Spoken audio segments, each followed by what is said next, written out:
Lunes na ang gidaghanon sa mga persons under investigation ug person under monitoring sa Central Visayas subay sa hulga sa coronavirus disease apan pabilin gihapon ang hugot nga monitoring. Samtang ang pagpahigayon sa festival sa Konsolasyon ihinayon na human kini makanselar gumikan sa maong sakit. Ang report ni Nico Sereno. Sa talaan sa DOH-7, duha na lang ka mga persons under investigation o PUI ang ania sa Central Visayas. Samtang moabot sa 129 ang mga PUM o persons under monitoring apan kadaghanan kanila na discharge na. Giklaro sa DOH, bisan pa niini, padayon ang mga laka nga gipatuman labi na sa mga tugpahanan nga maoy agian sa mga mubiyahe. Wala naman tay mga coming in na passengers, so atong mga Pilipinong expatriates giisa man nila dito sa Luzon. So wala na kaya gasulod.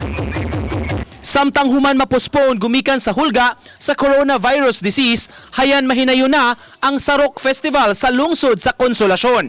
Gipahibaw sa mayor nga duha ka petsa ang ilang gipilian, hinapos sa Marso o unang simana sa Abril. Espesyal ang kasaulugan sa Sarok Festival karong tuiga kay selebrasyon kini sa ika-100 years nga founding anniversary sa lungsod sa Konsolasyon. Participants nga nag-andam are about to graduate, no, so sayang masad nga naka-practice sila nya balik na sad sugod, no, so duolo na lang yun nato either March or April. Ang uban na may mga public gathering so far kalois ginawa man gyud nahitabo, no, so make lang sa tag precautionary measures. Anay mga safety measures na to pinaagi sa atong mga medical officers sa mga munisipyo ug sa atong mga PHO ug atong mga DMOs po. Doon ay mga pwede nilang buhaton.